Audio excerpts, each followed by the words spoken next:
Olá, meus irmãos e irmãs, a nossa querida ADEC Urbis 2, a paz do Senhor.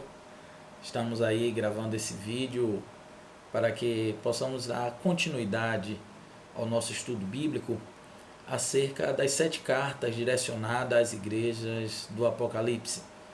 Já tivemos aí a primeira semana, a primeira terça-feira, no caso, que foi a apresentação. Tivemos também a segunda semana, que foi a igreja de Éfeso. Tivemos também a igreja de Esmirna. E hoje teríamos no nosso templo o dia a ser tratado a carta da igreja a Pérgamo. Porém, dado a todas essas circunstâncias, não podemos estar reunidos, mas estamos aqui. E você daí, eu daqui, nós vamos estar estudando essa importante carta do Apocalipse para que possamos crescer mais em conhecimento e podermos nos aproximar mais, cada vez mais do nosso Deus. De saída, te convido a fechar os seus olhos para nós orarmos ao Senhor, pedindo a direção dele para todas as coisas, para que tudo seja feito de acordo com a vontade do nosso Deus. Feche seus olhos. Senhor Deus e querido Pai, mais uma vez, Senhor, estamos na Tua presença em oração, para Te agradecer, ó Deus, por essa oportunidade de podermos, Senhor, estar estudando em mais um dia a Tua Palavra. Te pedimos, Senhor, saiba a direção e que as palavras, Senhor, possam ser bem conduzidas, trabalhadas em nossas vidas, para que possamos, Senhor, Te agradar a cada dia mais. Fica conosco, Senhor, abençoa todo o Teu povo. Guarda-nos, Senhor, dessa enfermidade, nos livra de todo mal. Abençoa também, Senhor, aqueles que estão acometidos por ela, traz para eles cura, libertação, para que o quanto antes possamos estar todos juntos, Senhor, Te servindo e Te adorando. Deus continua, traz a cura para esta nação, para este país, para todos os demais. É isso, meu Deus, que nós Te pedimos nesta hora e Te agradecemos em nome de Jesus Cristo, o Seu Filho. Amém, amém, graças a Deus. Meus irmãos, como nós sempre fazemos nas terças-feiras no nosso templo, cantamos 2 hinos da harpa, né? E já que estamos aí na terça-feira, eu quero deixar aí para que os irmãos possam estar louvando ao Senhor. Estaremos aí dentro de instantes distribuindo também o link dos hinos, que é o hino 370, Mais Grato a Ti. Nós temos motivos de sobra para agradecer a Deus. E também o hino de número 545, porque Ele vive, eu posso crer no amanhã. Nesse momento de tantas desesperanças, nós precisamos manter a esperança, porque o Senhor, Ele é vivo, Ele está vivo e cuida de cada um de nós, certo?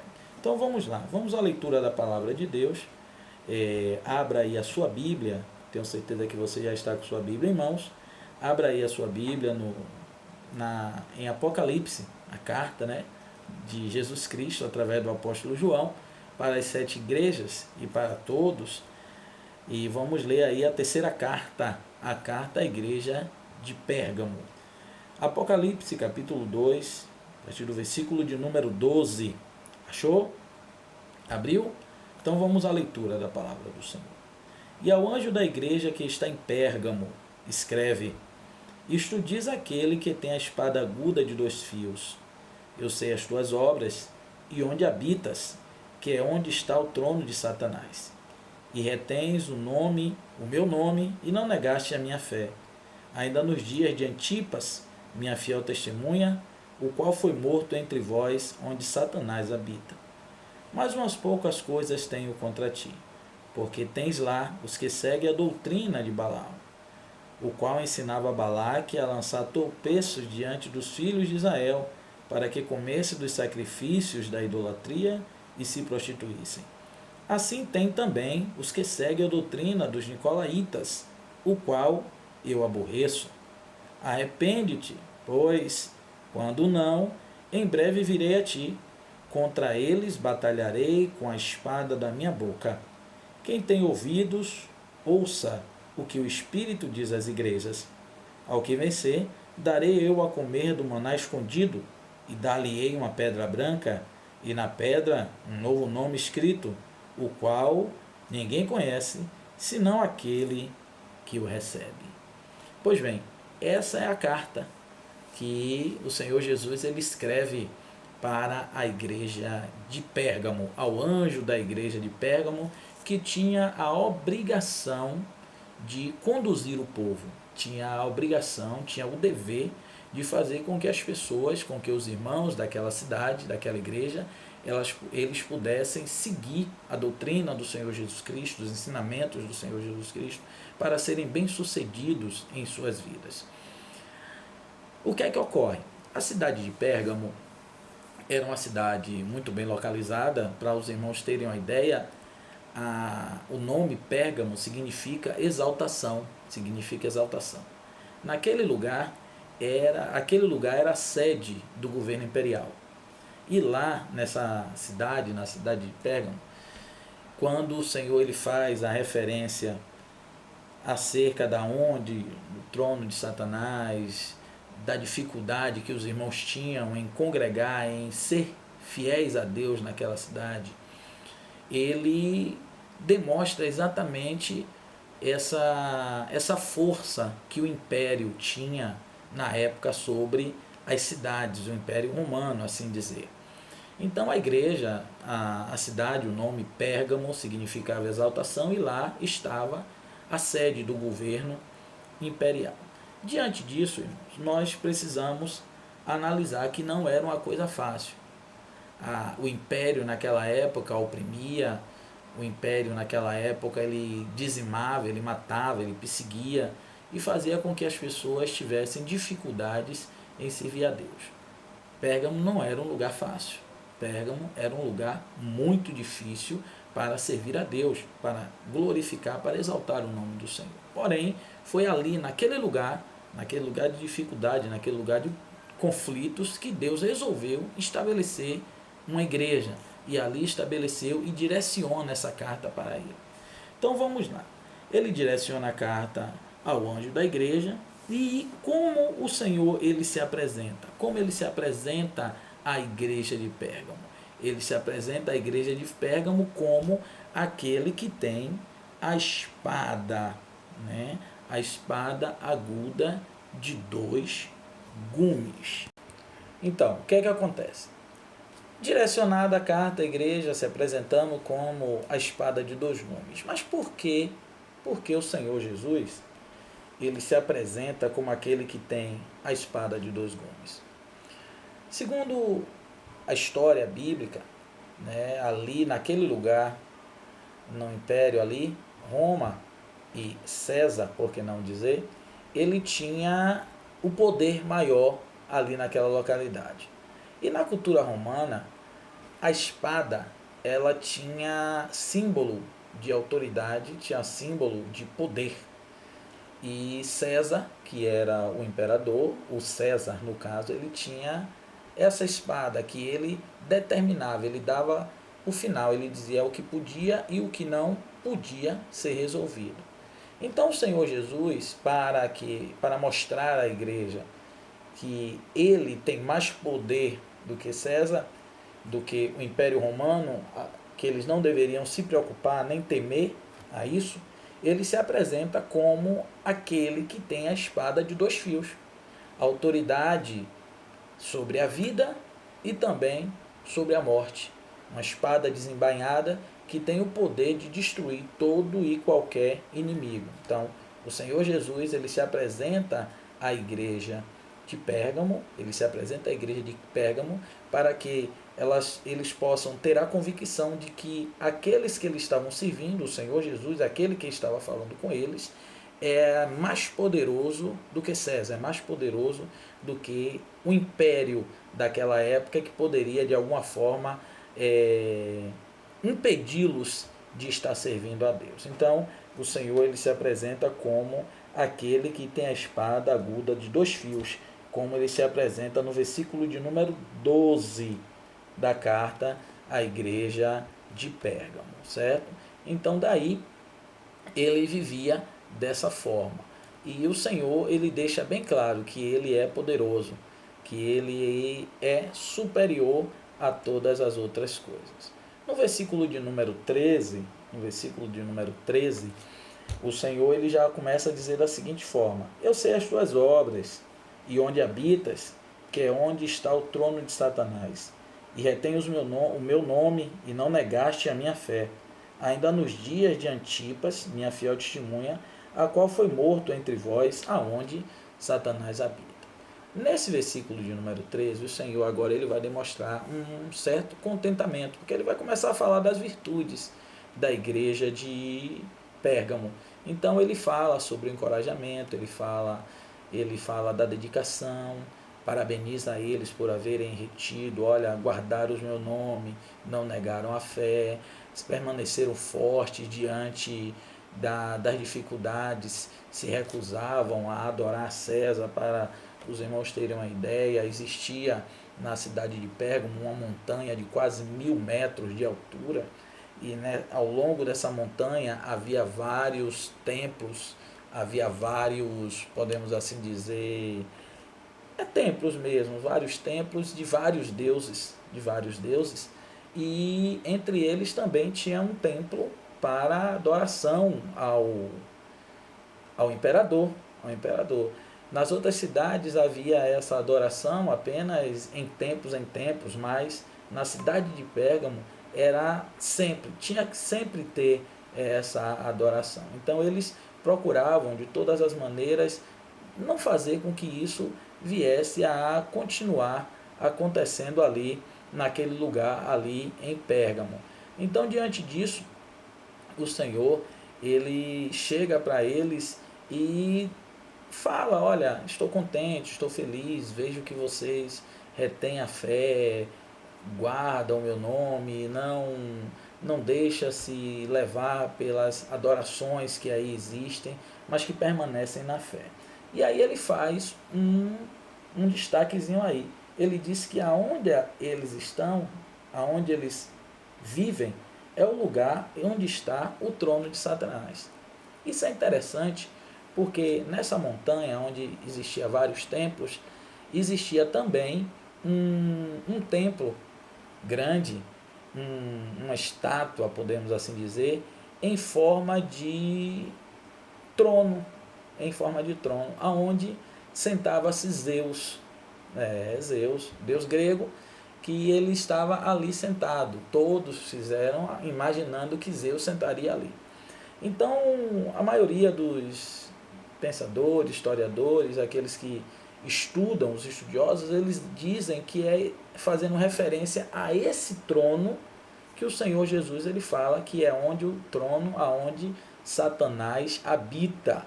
Então ele faz referência sim a esse trono, que era um trono feito para Zeus sentar, e ali aquela idolatria toda, e ele e o povo ali da cidade de Pérgamo se mantendo firme, se mantendo correto, fazendo a vontade do Senhor de acordo com o que ele se agrada. Então isso agradava muito o Senhor, agradava muito a Deus, e Deus elogiou a postura dos crentes de Pérgamo. Mesmo com toda a dificuldade, eles procuravam fazer. Para se ter uma ideia, a Bíblia também vai falar aqui, ainda no versículo 13, ainda nos dias de Antipas, minha fiel testemunha, o qual foi morto entre vós, onde Satanás habita.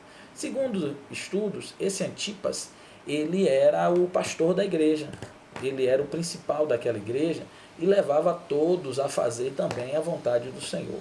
Era um entusiasta.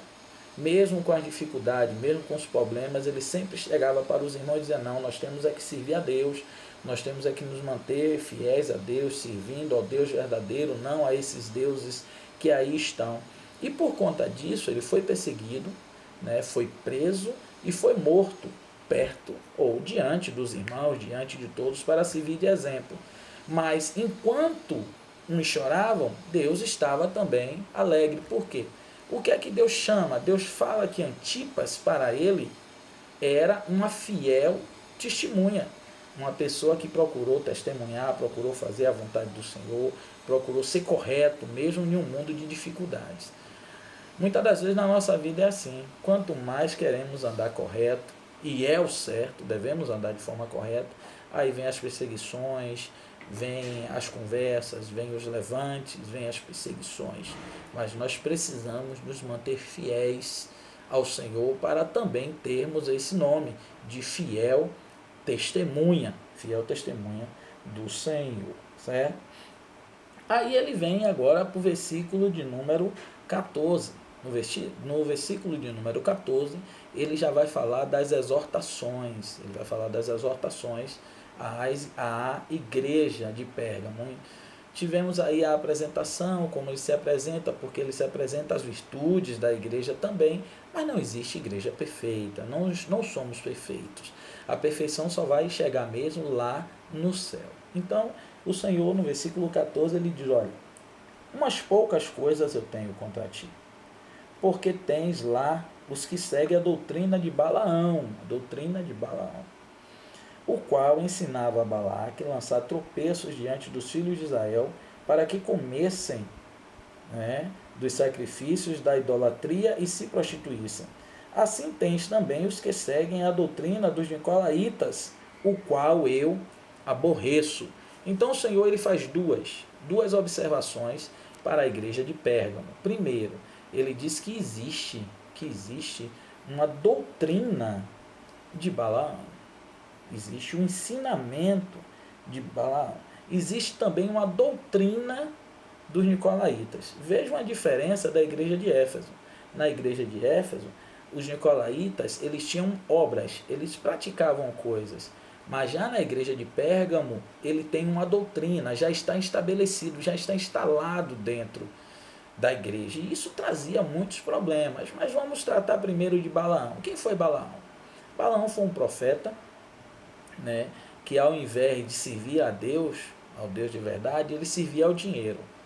E um determinado dia, Balaque, um rei, ele chamou Balaão e disse, olha Balaão, o povo de Deus está aí às portas e estão invadindo a terra, eu preciso que você amaldiçoe. Isso está lá em Neemias, no capítulo 13, no versículo 2 de Neemias, quando Balaão ele tenta amaldiçoar, pago por Balaque, para amaldiçoar o povo, só que Deus ele ia na boca de Balaão e enrolava, fazendo com que ao invés de Balaão amaldiçoar, Balaão abençoasse. E isso fazia com que o povo crescesse. E Balaque tomava mais medo. E, infelizmente, em meio a essas coisas, Balaão disse, olha, bote prostitutas no meio do exército, porque aí eles vão, infelizmente, cair em tentação e vai se prostituir, vai beber, vai servir a outros deuses. E Balaque, em um momento, ele fez isso. Colocou, influenciou e mandou prostitutas quando o povo estava no meio do deserto, caminhando. Né? Então, Balaão, ele fez isso. Incentivou a Balaque, ensinou a Balaque, disse a Balaque para fazer isso. Então, tem aqui a referência. Os que seguem a doutrina de Balaão. Então, quem são aqueles que seguem a doutrina de Balaão? São aqueles que colocam tentações diante dos olhos do servo de Deus. Então, infelizmente, dentro da igreja de Pérgamo, existiam pessoas que trabalhavam para fazer tropeçar os filhos de Deus. Então, o Senhor diz, olha, no meio de vós tem isso, e é necessário que isso seja colocado de fora. Veja o termo. Mais umas poucas coisas eu tenho contra ti, porque tens lá os que seguem a doutrina de Balaão, o qual ensinava a Balaque a tropeçar, a lançar tropeços diante dos filhos de Israel. No versículo 15 ele diz também, tens também os que seguem a doutrina dos nicolaítas, o qual eu aborreço. Como nós já falamos acerca dos nicolaítas, são pessoas parecidas com esses seguidores de Balaão. É como se fosse assim, o vaso é diferente, mas o veneno é o mesmo, certo? São pessoas diferentes, mas as atitudes, o que eles fazem no meio da igreja para atrapalhar é a mesma coisa. Então, Deus ele chama a atenção do anjo da igreja, chama a atenção dos irmãos e diz, olha, não aceite esse tipo de coisa. Esse tipo de coisa, esse tipo de tropeço, esse tipo de erro, esse tipo de idolatria, deixar de adorar a Deus para adorar atores, atrizes, deixar de adorar a Deus, de estar servindo a Deus para estar fazendo outras coisas que não agradam a Deus, isso deixa o Senhor muito triste. Isso deixa o Senhor triste. Então, mesmo com todo o esforço da igreja em Pérgamo, por estar ali no lugar onde Satanás habita, onde ter todas as suas dificuldades, Pérgamo ele deixava que isso acontecesse, e isso não pode acontecer. No versículo de número 16, ele diz assim, olha, arrepende-te, quando não, eu virei em breve contra ti e batalharei contra eles com a espada da minha boca. Então, Deus estava falando, o Senhor Jesus estava falando para o anjo da igreja, olha, faz com que esse povo se arrependa. É necessário se arrepender, é necessário colocar para fora essas pessoas. É necessário que essas pessoas mudem, né? Porque às vezes a gente diz assim, não, tem que tirar as pessoas. Não é tirar as pessoas, né? É tirar o erro das pessoas. A mistura da coisa santa com a coisa profana, a mistura das coisas de Deus, das coisas santas, das coisas que pertencem a Deus, ao reino de Deus, com as coisas que pertencem ao reino das trevas. Não dá. E é necessário haver uma separação. O próprio Jesus, em um determinado escrito, ele disse, olha, dai a César o que é de César e dai a Deus o que é de Deus. Não dá para misturar as coisas. Infelizmente, nos dias de hoje, parecido com a igreja de Pérgamo, nós sabemos das dificuldades que existem, mas as misturas que existem, elas não podem ocorrer, elas não podem permanecer, elas têm de alguma maneira a ser extirpadas, a ser colocadas à parte. Então eu tenho que me converter, eu tenho que me arrepender, todos têm que se arrepender e a cada dia procurar agradar mais a Deus, fazer mais a vontade de Deus, porque se não houver arrependimento, diz o final, eu virei contra esses que não se arrependerem e batalharei com a espada da minha boca. Qual é a espada da boca do Senhor? É a palavra de Deus. Então a palavra do Senhor, ela vem para combater exatamente esse tipo de prática. Ele vem para combater exatamente esse tipo de situação dentro da casa do Senhor. Porque não pode, não existe uma união, não tem condições das pessoas fazerem e estarem unidos com as luz e treva. Não tem. Não existe. Onde a luz chega, a treva sai. Onde a treva chega, porque a luz saiu. Então não existe uma possibilidade. Né? Não existe essa possibilidade. Infelizmente a igreja de Pérgamo estava vivendo uma situação em um lugar muito complicado, mas estava aceitando essas determinadas coisas. E Deus ele não aceita que a glória dele seja dada a outra coisa. Ninguém pode trocar, deixar de dar glória a Deus por causa de uma estátua, ou de uma casa, ou de um carro. Gosto mais de Deus, gosto mais de minha casa do que do Senhor. Gosto mais do meu emprego, gosto mais do meu diploma. É mais importante o meu diploma, é mais importante minha casa, nada disso. O mais importante para a minha vida e para a sua vida é o Senhor Jesus Cristo de Nazaré trabalhar em cada um de nós. Aleluia, louvado seja o nome do Senhor. Então Deus, o Senhor Jesus, ele faz essa análise na igreja de Pérgamo. Olha, a igreja de Pérgamo é uma igreja boa, uma igreja esforçada, uma igreja que se dedica, porém está aceitando a mistura. Está aceitando a mistura. Tanto que em um dos estudos que eu fiz, a igreja de Pérgamo ela é considerada como uma igreja casada com o mundo. Então, vai viver difícil? Vai ter dificuldade? Vai. Não pode aceitar, ela não pode, a igreja não pode, é necessário uma mudança. E o que é que o Senhor Jesus diz? Aí o Senhor vem no versículo de número 16. Aí ele fala, olha, arrepende-te, porque senão virei contra ti e batalharei com a espada da minha boca. O que é arrepender?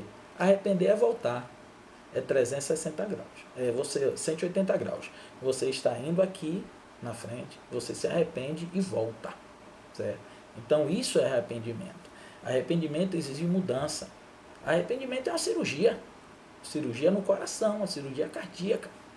Por quê? Porque é do coração que sai todas as coisas, sai todas as vontades humanas. Então, quando o homem tem o seu coração mudado, ele também tem as suas atitudes mudadas.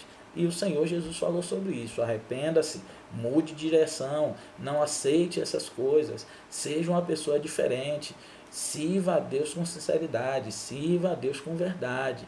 E aí ele estava dizendo, ou serve a Deus, ou eu serei seu inimigo. Veja o que diz o texto.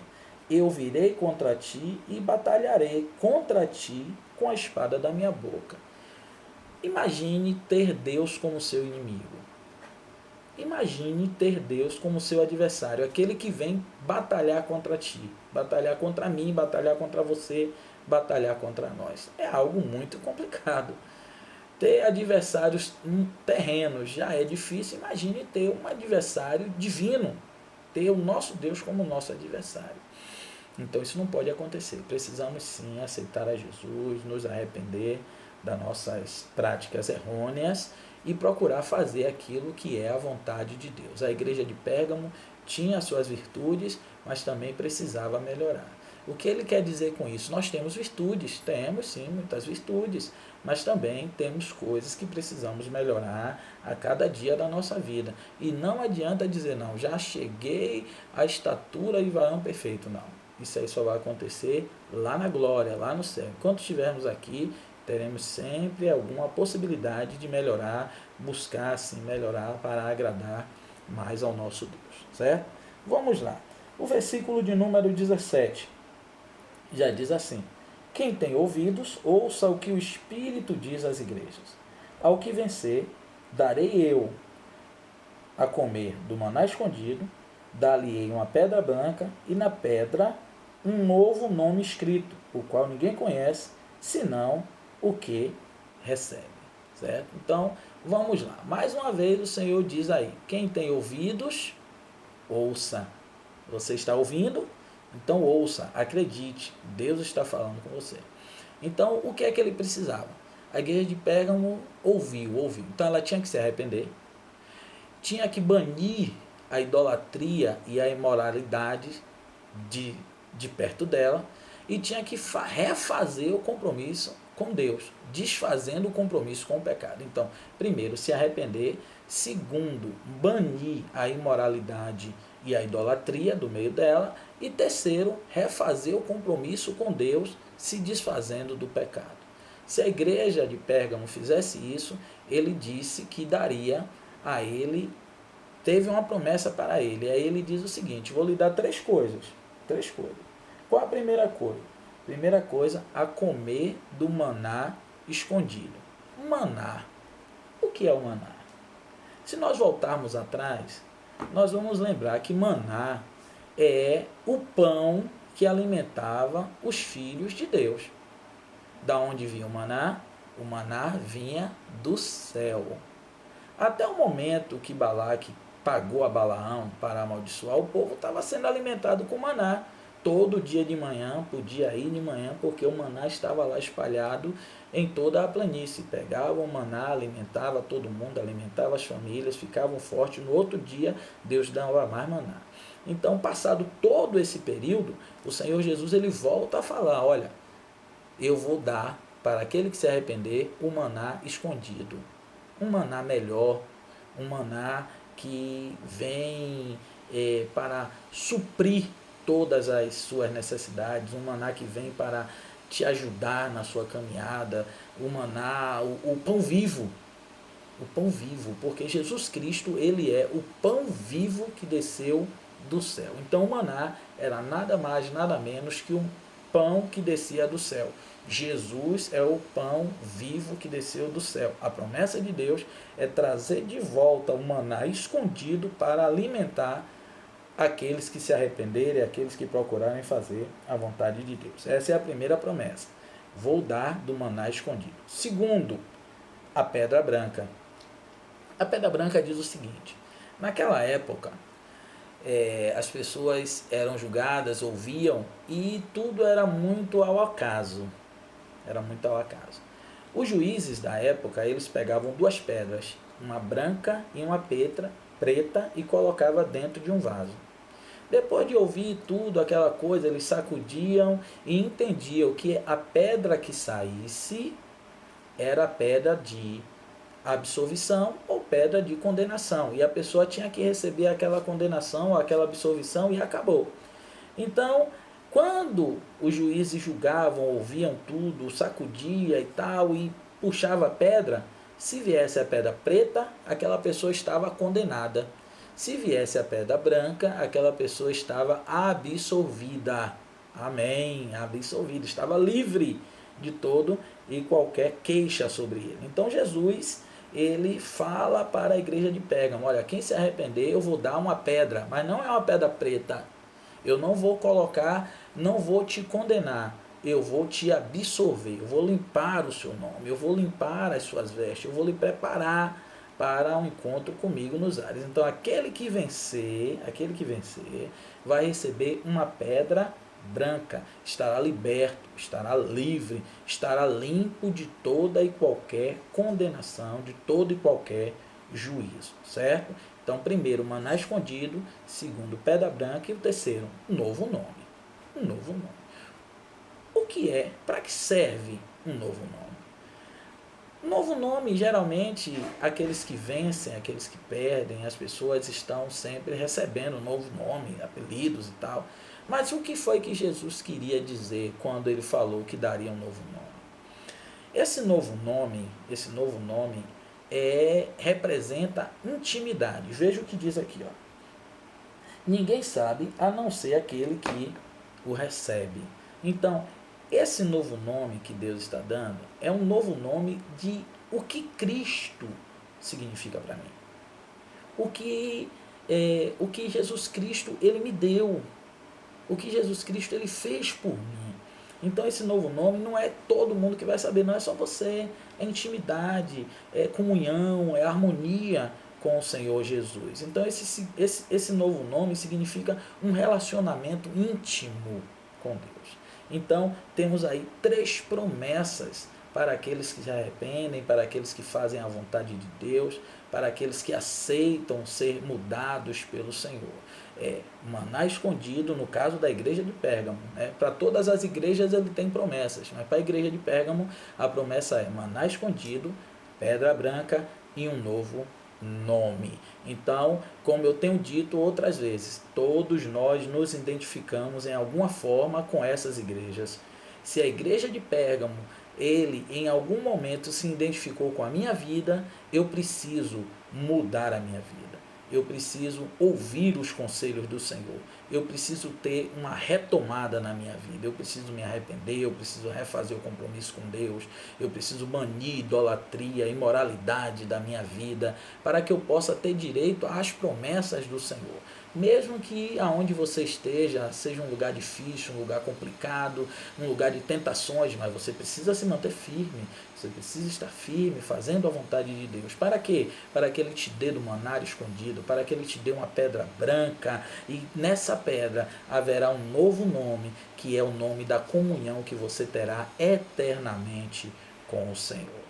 Então, fica aqui esse estudo sobre a igreja de Pérgamo. Esperamos o quanto antes estar de volta ao templo para tirarmos outras dúvidas que vierem a surgir, que vierem a aparecer. Não esqueça, essa é a 3ª igreja, porque a primeira igreja é Éfeso, a segunda Esmirna e a 3ª a igreja de Pérgamo.